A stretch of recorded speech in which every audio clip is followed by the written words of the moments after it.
초대교회 성도들은 정말 주야로 하나님 말씀을 시하했어요. 하야를 했으니까 성경을 연구를 해야 됩니다.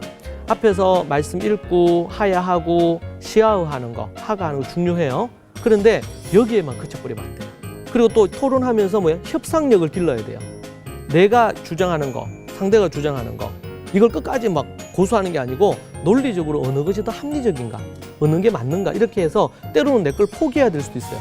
진리를 깨달아서 이제 실천하기 위한, 지켜 행하기 위한 거. 앞에 이게 6가지 아무리 잘해도 지켜 행하지 않으면 아무런 의미가 없는 거예요. 여러분, 다음 세대를 다시 회복시킬 수 있는 것은 그 초대교회 성도들의 일생을 우리가 이해를 해서 하고, 그리고 이 말씀의 7가지가 우리 자녀들 안에 심어지도록 만들어내야 됩니다. 13살 전에, 20살 전에. 그러면 다음 세대는 떠나지 않을 것입니다.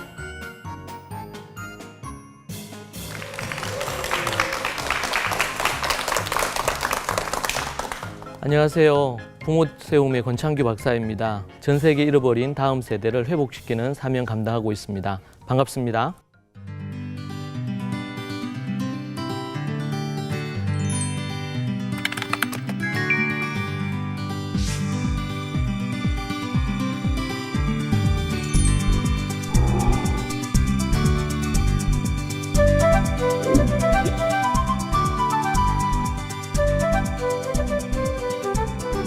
네, 오늘 여러분과 함께 우리가 다룰 주제는 초대교회 성도들, 그들 가정에서 그리고 또 초대교회에서는 어떻게 신앙교육을 했는지 그 부분에 대해서 여러분과 함께 이야기 나누도록 하겠습니다. 특별히 10가지 정도 되는 부분들이 있는데 그 10가지의 신앙교육의 부분들에 있어서 우리가 한번 살펴보도록 그렇게 할 것입니다. 10가지를 다 살펴볼 수 없기 때문에 이번 시간에 몇 가지 살펴보고 다음 시간에 또 살펴보도록 그렇게 하겠습니다. 자녀 교육에 있어서 신앙교육을 어떻게 할 것인가, 특별히 이제 신앙교육, 또 아니면 또 인성교육, 아니면 또 지성, 학습에 관련된 거, 성경에서는 이것을 믿음 교육, 그리고 또 착한 양심 교육, 그렇게 표현하고 있습니다.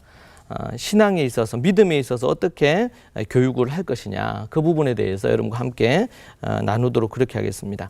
우리는 보통 이 믿음과 또 착한 양심, 아니면 또 학습적인 거, 이런 것들을 분리해서 모두 생각을 해요. 그래서 예를 믿음은 교회에서 그렇게 믿음 훈련을 한다든지 이렇게 하면 된다 생각하고, 그리고 또 이런 착한 양심, 이런 부분들은 현재는 이게 가정에서 할지 아니면 교회에서 할지 아니면 학교에서 해야 되는지에 대한 책임 소지가 좀 불분명하죠. 그리고 학습과 관련된 거, 이런 것들은 그냥 학원이나 아니면 학교에서 이 부분을 담당한다고 이렇게 생각을 합니다. 그래서 보통 이 헬라적인 어떤 이런 접근에 있어서 이것은 분리해서 생각을 합니다. 근데 성경의 가르침이나 이 히브리적인 이런 관점에서는 통합시키는 관점으로 이것이 이루어집니다. 그래서 믿음과 착한 양심, 그리고 신앙적인 거, 이런 학습적인 거, 지성적인 것들이 결코 분리되지 않는다.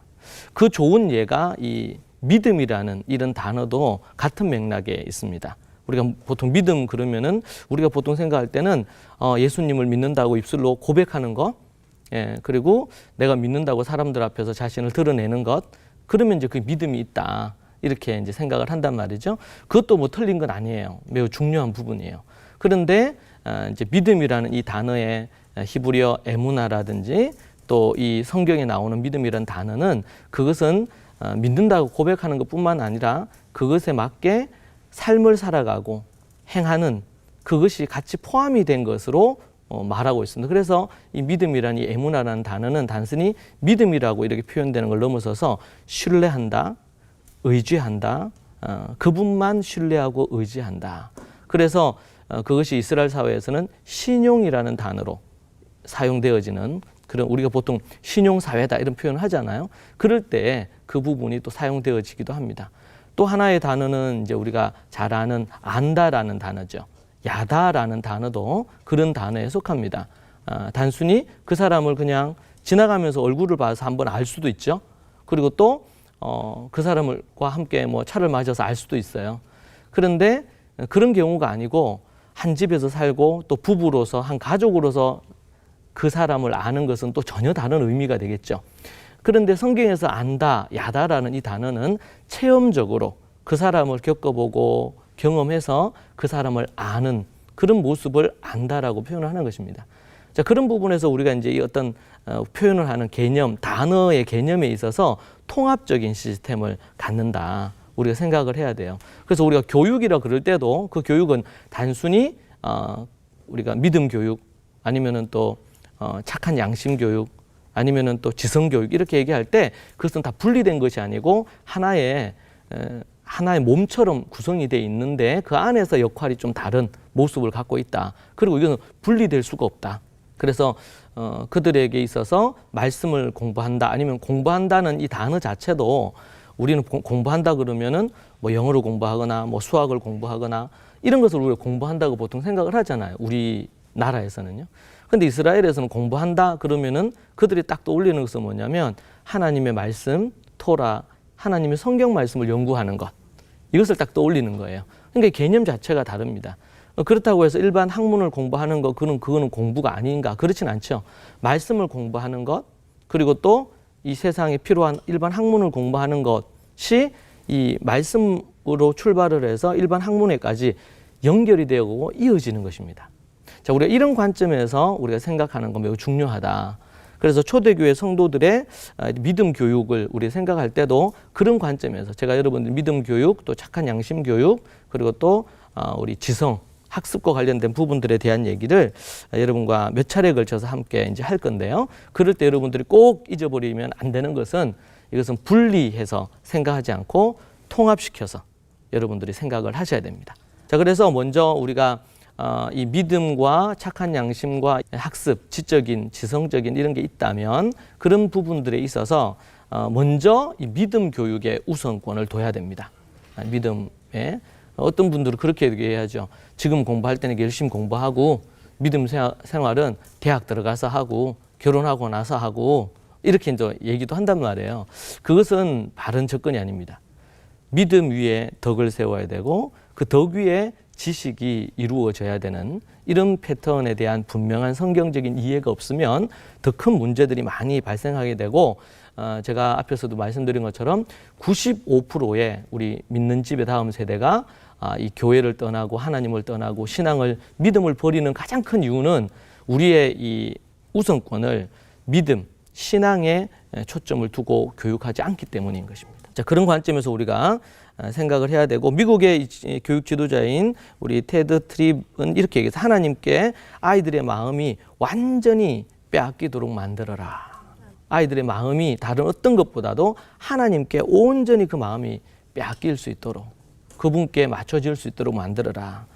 그것을 위해서 우리가 교육이 필요한 부분들이 되겠습니다. 그래서 먼저 우리는 하나님을 경외하는 그런 신앙인으로 만들어야 되겠고 또 하나님을 경외하는 그 신앙의 바탕 위에 앞에서도 말씀드린 것처럼 좋은 그런 착한 양심을 가진 디모데후서 우리 3장에서 우리가 봤던 것처럼 모든 착한 일을 행할 선한 일을 행할 능력을 갖춘 자로 그렇게 만들어야 될 줄로 믿습니다. 네. 자, 그렇게 되면 이제 믿음과 또 착한 양심 이렇게 연결이 되겠죠.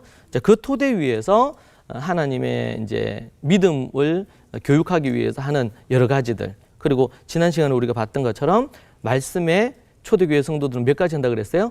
7가지 그죠? 7가지는 1차적으로는 믿음 교육에 도움이 되고 2차적으로는 착한 양심 교육에 큰 도움이 됩니다.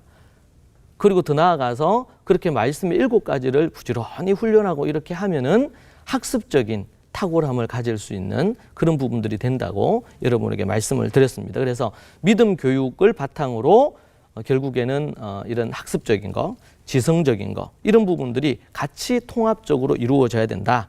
그렇게 여러분들이 이해하시면 좋겠습니다. 자, 그렇다면 이 믿음, 초대교회 성도들의 믿음 교육에 10가지가 있는데 그 중에 이 시간에 우리가 먼저 첫 번째로 우리가 살펴볼 것은 첫 번째는 온전한 복음 교육입니다. 한번 따라해 볼까요? 온전한 복음 교육. 온전한 복음 교육. 네.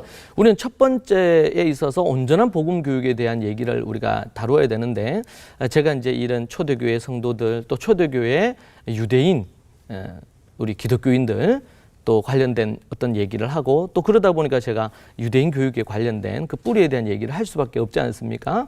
그러면은 많은 분들이 또 오해를 하곤 해요. 예. 아, 우리가 유대주의나 아니면 율법주의나 이런 부분으로 가자는 거냐. 예? 그렇게 얘기를 하시거나 또 질문하시는 분이 있거든요. 결코 우리는 그렇게 가서는 안 되죠. 예. 유대주의라든지 율법주의나 이런 부분들은 성경에서 또 신약 성경에서도 그렇고 아주 예수님이 비판하신 매우 심각한 오류를 갖고 있는 부분입니다. 그런 부분들이 있어서 제가 이제 앞 시간에 제가 말씀을 드렸었고요. 그런 부분에서 가장 중요하게 우리가 다루어야 될 부분들 중에 하나는 복음이 무엇인지 우리가 교육을 하는 것입니다.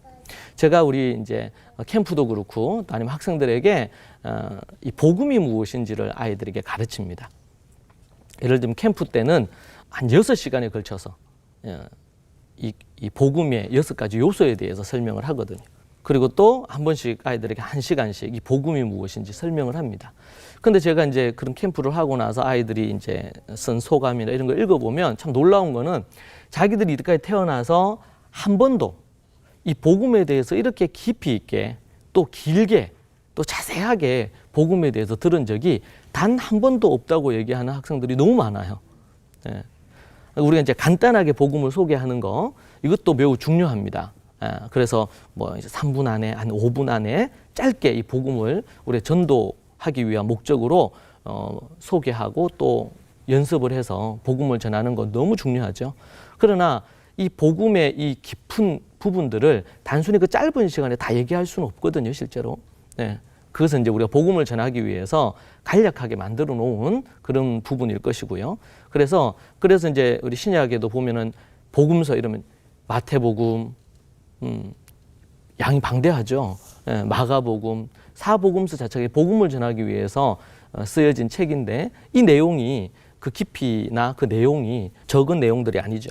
자, 그런 부분에서 우리가 이 복음을 얘기할 때 그래서 이제 학생들에게 제가 이제 복음의 6가지 요소를 때로는 1시간 아니면 6시간에 걸쳐서 쭉 설명을 하면 그 얘기를 듣고 나서 이 학생들이 복음이 이런 것인지 몰랐다. 정말 내가 이 복음에 대해서 정확하게 몰랐으면 내가 거듭나지 못했겠구나. 뭐 그런 얘기도 한단 말이에요. 제가 그 얘기를 들으면서 참 많이 때로는 충격도 받고 이럴 때가 있어요. 자, 그래서 이 복음이 무엇인지 우리가 한번 생각을 해보면 첫 번째는 이 복음의 온전한 복음의 첫 번째 요소는 이 창조입니다. 창조를 히브리어로 파라라 그러는데 파라. 이 파라라는 이 단어는 이 창조라는 부분으로도 해석할 수 있겠지만 모든 것에 기초를 세우다. 그리고 모든 부분에 이제 근원이 되다. 이런 의미를 갖고 있어요. 기초를 세운다, 근원이 된다. 모든 것에 어떤 기초를 놓는다, 출발점이 된다. 이런 의미를 갖고 있거든요. 이 말의 의미는 하나님이 이 땅에 천지 만물, 눈에 보이는 세계도 만들었지만 보이지 않는 많은 세계를 하나님이 만드셨어요. 그렇죠? 하나님께서 아담과 하와를 창조하셨지만 그렇게 창조하시면서 결혼, 남자와 여자가 결혼을 할 수 있도록 그리고 또 결혼을 해서 자녀를 얻을 수 있도록 그리고 가정을 하나님이 이루도록 이 모든 것들을 하나님께서 이미 기초를 놓으시고 질서를 잡으셨거든요. 이 모든 것들을 하나님이 창조하셨어요. 그때 파라라고 그렇게 얘기를 해요. 모든 것에 질서를 잡다, 기초를 세우다. 이런 의미의 히브리 원어의 의미를 갖고 있습니다. 자, 그런 의미에서 이 질서를 세우다, 기초를 잡다라는 이 의미는 그 하나님이 주인이시다. 그 하나님이 이 모든 것에 소유권을 갖고 계신다라는 의미를 갖고 있습니다. 이게 첫 번째 이 복음의 첫 번째 요소 창조의 의미입니다.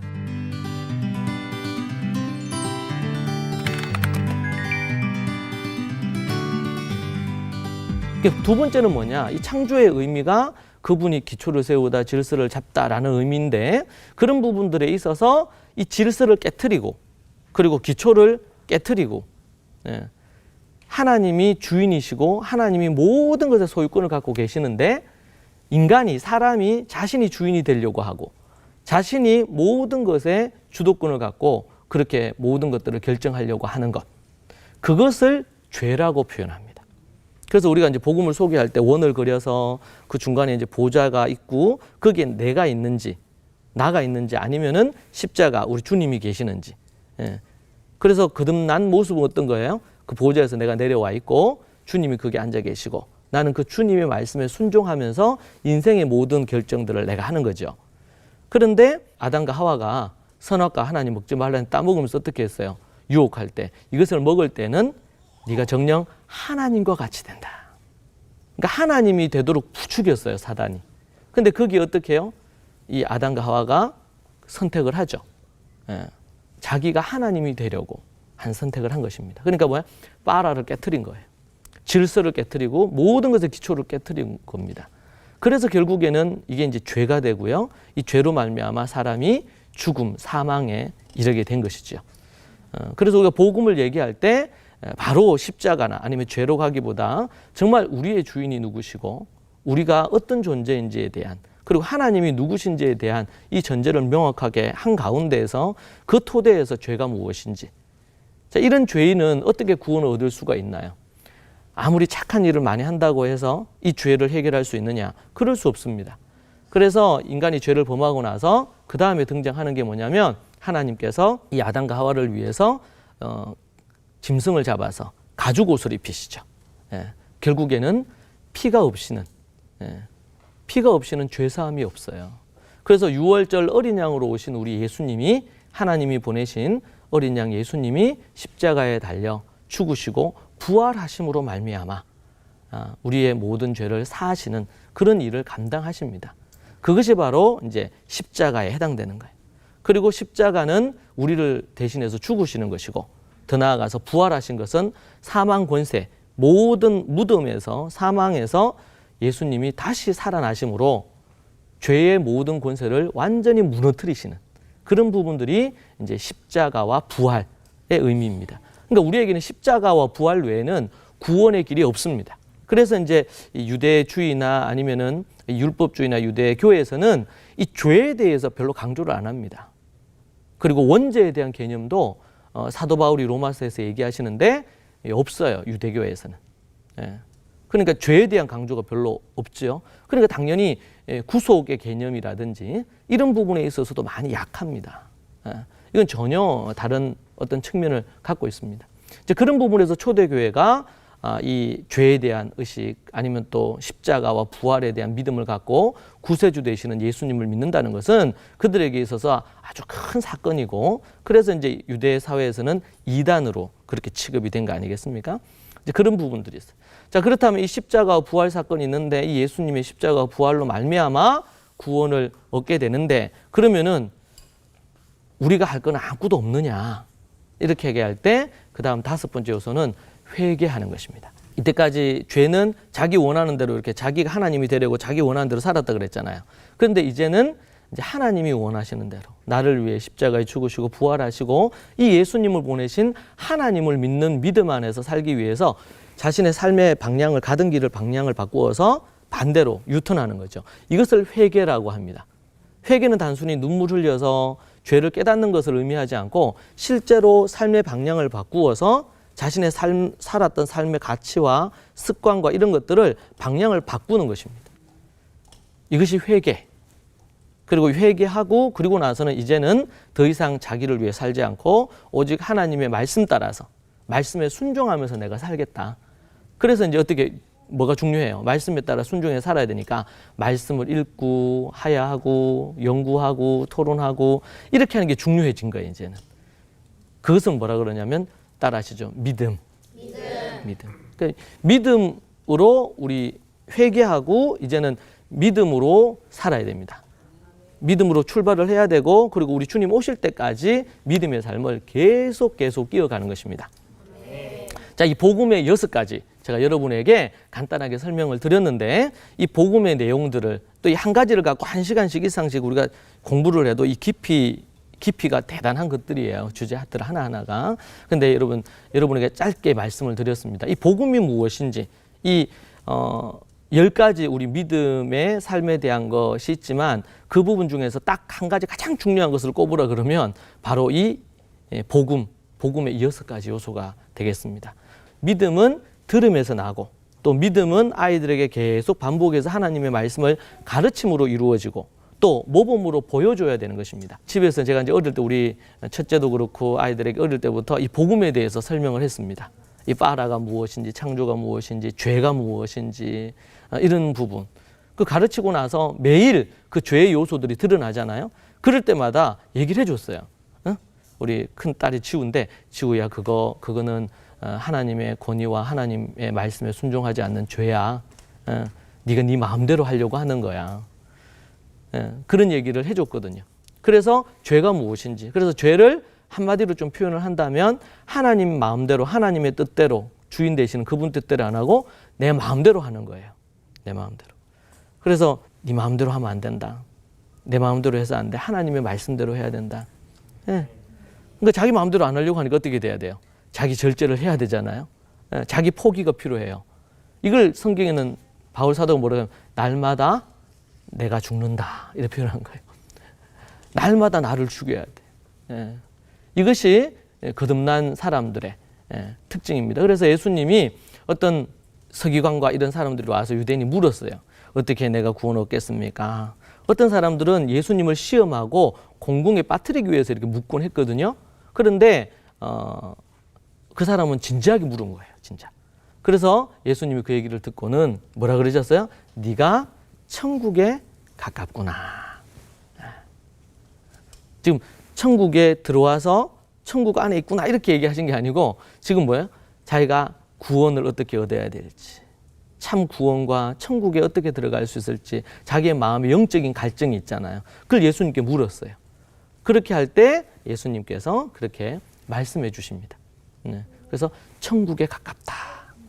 그래서 이제 성경에서도 이 부모에게 순종하지 않는데, 눈에 보이는 부모에게 순종하지 않는데 어떻게 눈에 안 보이시는 하나님께 순종을 하겠냐고 그렇게 말씀하시는 것이 같은 맥락 속에 있어요. 그래서 이 복음은 6가지 요소는 그냥 우리가 이 지식적으로 알고 동의하는 것을 넘어서서 이것이 삶의 실제로 그분을 주인으로 모시고 자기 마음대로 하지 않고 하나님의 말씀에 입각하고, 때로는 미끄러지고 넘어질 수 있죠. 그러나 또 다시 회개하고 돌이켜서 또 죄의 자리에서 벗어나려고 하고 십자가를 의지하고, 그래서 히브리서 말씀에서처럼 예수님을 바라보자는 거죠.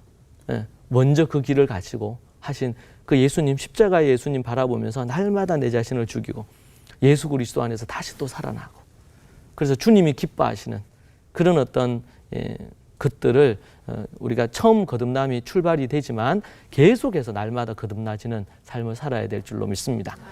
자, 오늘 믿음의 10가지 요소 중에 첫 번째 매우 중요한 부분을 여러분과 다루었습니다.